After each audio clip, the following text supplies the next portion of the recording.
Hammaga assalomu alaykum. Sizlar bilan Nurinvest jamoasi.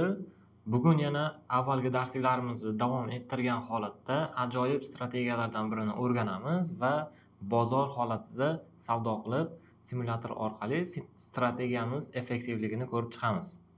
Bugungi strategiyamiz nomi fake out deyiladi, ya'ni kritiskiy zonalarda hosil bo'ladigan holatlar, ya'ni svechalar orqali trend razvorot bo'layotganini bilib olamiz. Bunda birinchi navbatda bizga yana aksiyalarimiz, sevimli aksiyamizdan biri bo'lgan Tesla aksiyamizda ishlab ko'rib chiqamiz. Unda ketdik.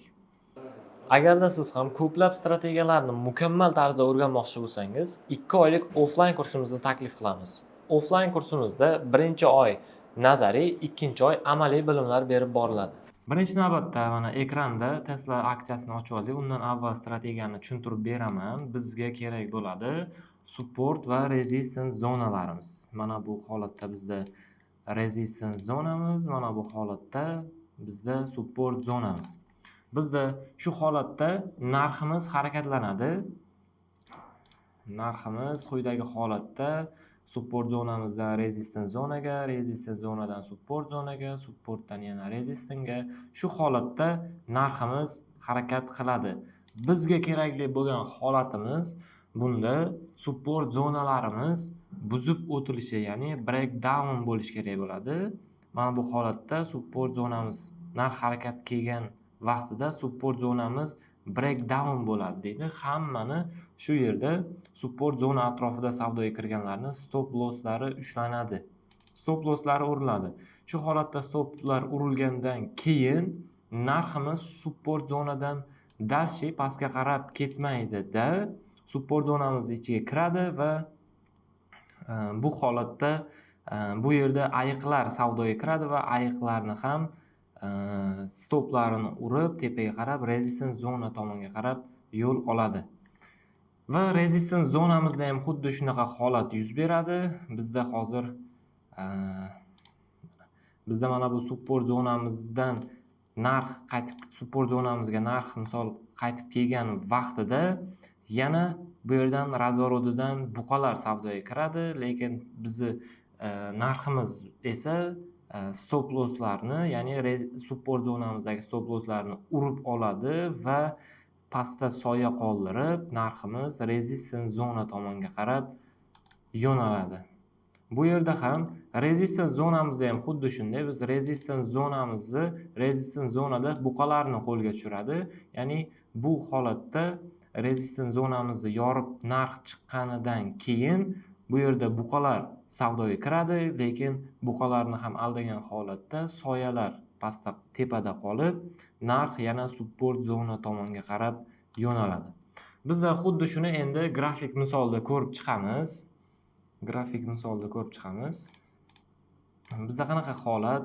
Birinchi navbatda support va resistance zonalarimizni chizib olamiz. Mana grafik holatida ko'rib chiqamiz. Qani yozib olamiz. Misol Apple aksiyasi yoki Nvidia yoki Apple farqi yo'q. Xohlagan aksiyada faqat volatilность kuchli bo'lgan aksiyalarda ko'rsak bo'ldi. Mana bu holatimizda hozir real bozor vaqtida Apple aksiyamiz bizda mana resistance zona chizadigan bo'lsak, mana bu holatda bizda resistance zonamiz, bizda support zonani chizadigan bo'lsak, umumiy holatda bizda support zonamiz bu joyda ekan va gap holati bizda gapimiz hali bo'sh turibdi ekan. Narx umumiy resistance zonamizdan harakat qilmoqda ekan. Mana bu resistance zonamizni bizda narx o'zidan avvalgi support zonalarimizni yorib chiqib, ya'ni maksimum zonalarni yorib chiqib, lekin xuddi shu joyda nima bo'lgan?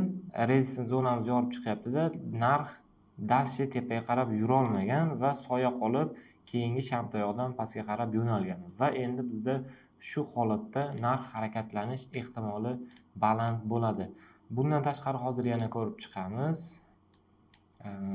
Tarixdan shu holatlar ro'y bergan holatlarda. Endi bu Qaysi time frameda ishlanadi degan savol tug'iladi albatta. Bu 1 minutlik time frameda ham yoki 1 soatlik yoki 1 kunlik time frameda ham bu strategiyamiz juda aktiv ishlaydi.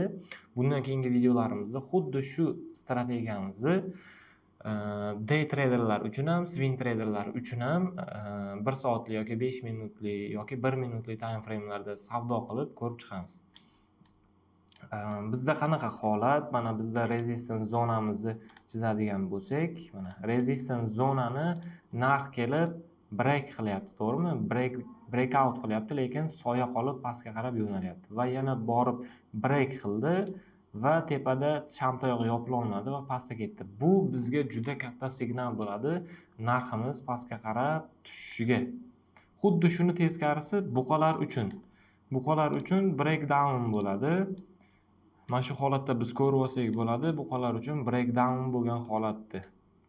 Support zonamizda breakdown holati bo'lsa, narx keyin yana tepaga qarab yurishni boshlaydi. Mana bu yerda yana ayiqlar hisobiga mana buqalarni tuzoqqa tushirgan, bu yerda narx o'syapti deydi, bull trap deydi.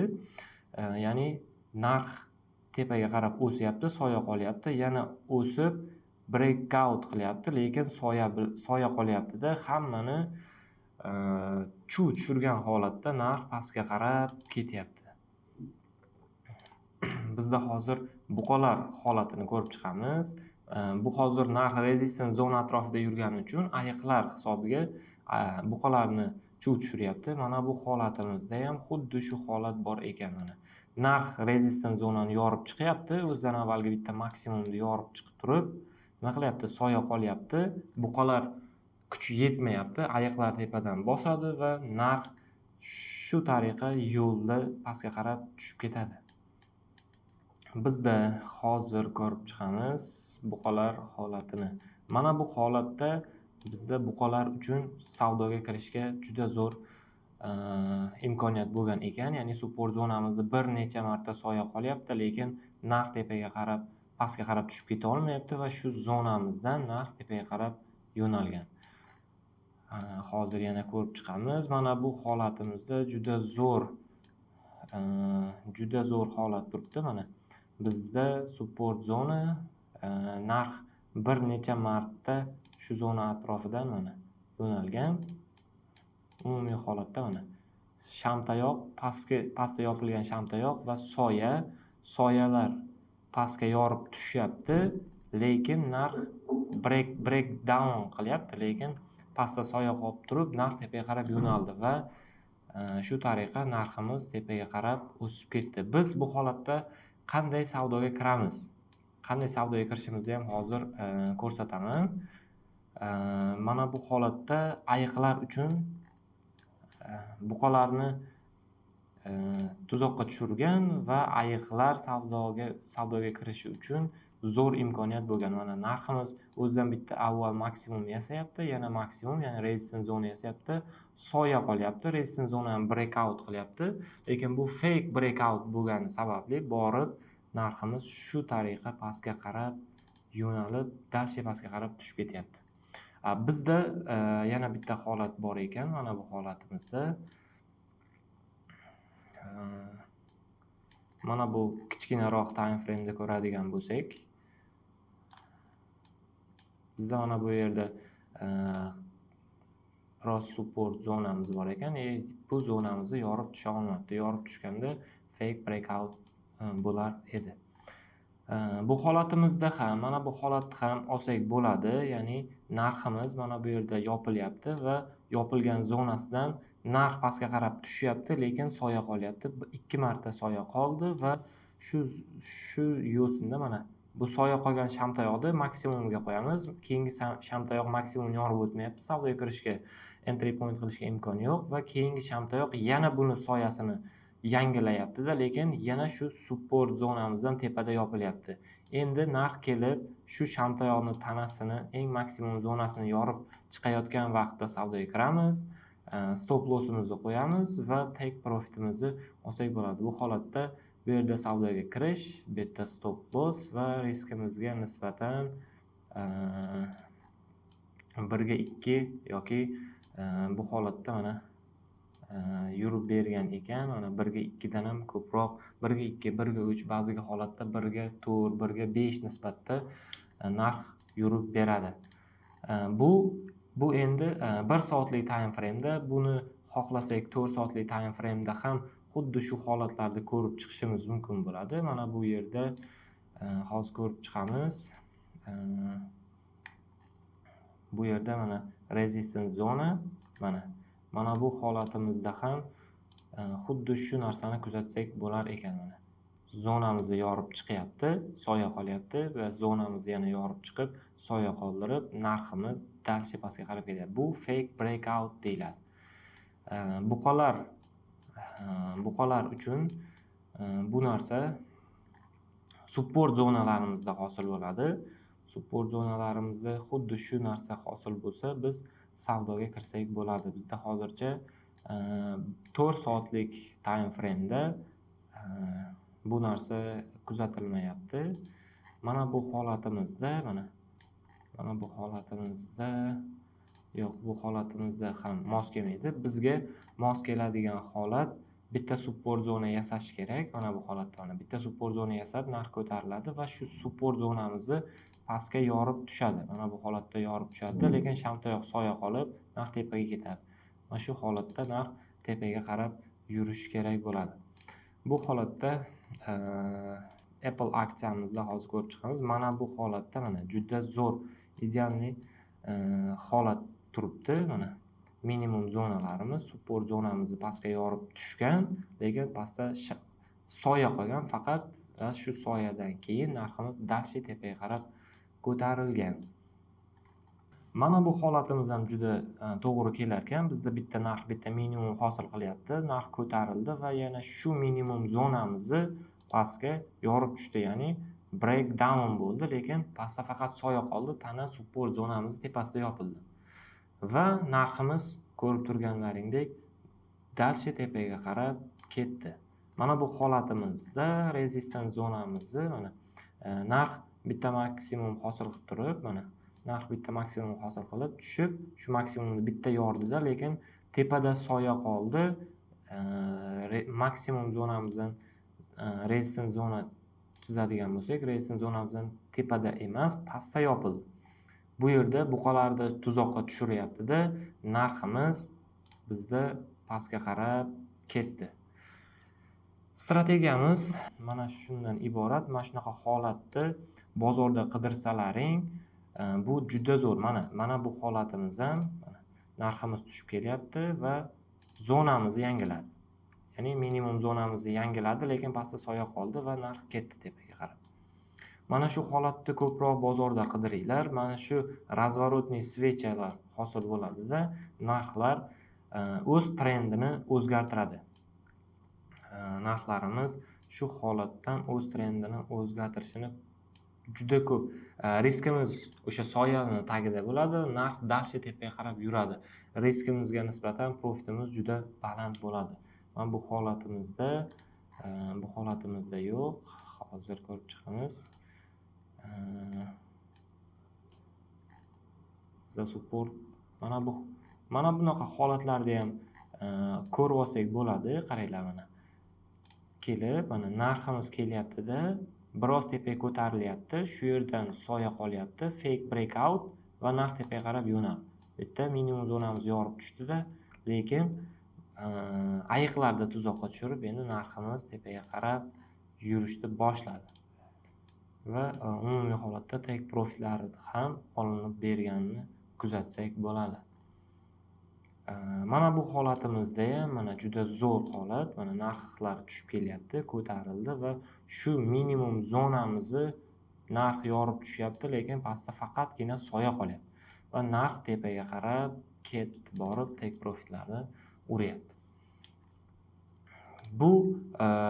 Bu narsa ko'proq market makerlar tomonidan uyushtiriladi, ya'ni support zonalarga ko'pchilik stop qo'yadi va stoplarni yig'ishtiradi.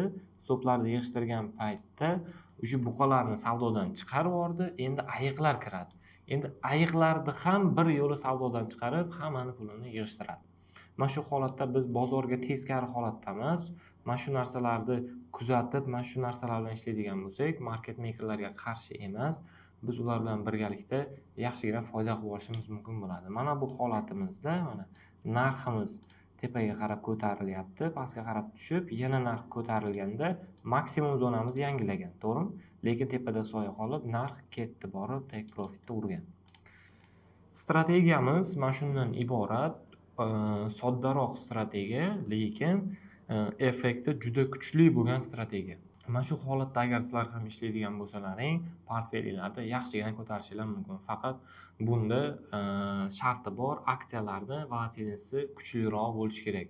Ya'ni $5 dan qimmat bo'lgan aksiyalar bo'lsa, yoki $10 dan qimmat bo'lsa yana yaxshi, ATR balandroq bo'lgan, iloji bo'lsa mana bu blue chip aksiyalarda ishlanadigan bo'lsa, day trade qilasizmi yoki swing trade qilasizmi, mana shu holatlarda ko'rib, texnik holatda strategiyani o'rganib, albatta kompaniyani yangiliklarini ham o'qib turish kerak bo'ladi. Bozorga ta'sir qiladigan ekonomik yangiliklar bor vaqtida bu narsa ishlamaslik ehtimoli baland bo'ladi.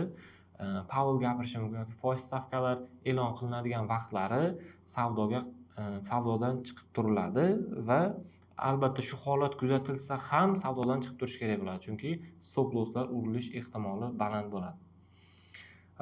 Endi xuddi shu strategiyani albatta buni qo'llash davomida kompaniyani yangiliklarini ham kuzatib turish kerak bo'ladi. Salbiy yangilik chiqarib, kompaniyada qanaqadir yomon hodisalar yuz beradigan bo'lsa yoki qanaqadir sudga tortiladigan bo'lsa, bu holatdagi kompaniyalarning yangiliklarini o'qishimiz kerak bo'ladi. Lekin agar mana bunaqa katta kompaniyalarda Apple, Tesla, Nvidiaga o'xshagan gigant kompaniyalar agar ishlanadigan bo'lsa, agar qisqa muddatda ishlasalar ham, uzoq muddatda ishlasalar ham bo'ladi. Albatta, ekonomik yangiliklardan xabardor bo'lib turish kerak bo'ladi. Hammaga rahmat. Strategiyamiz shulardan iborat edi. Kelgusi darsimizda xuddi shu strategiyamizni simulyator orqali qanchalik ishlab beryapti yoki qanchalik ishlamayapti, xuddi shuni savdo qilib ko'rib chiqamiz. Bizni kuzatishda davom eting. Keyingi darsliklarimizda ko'rishguncha.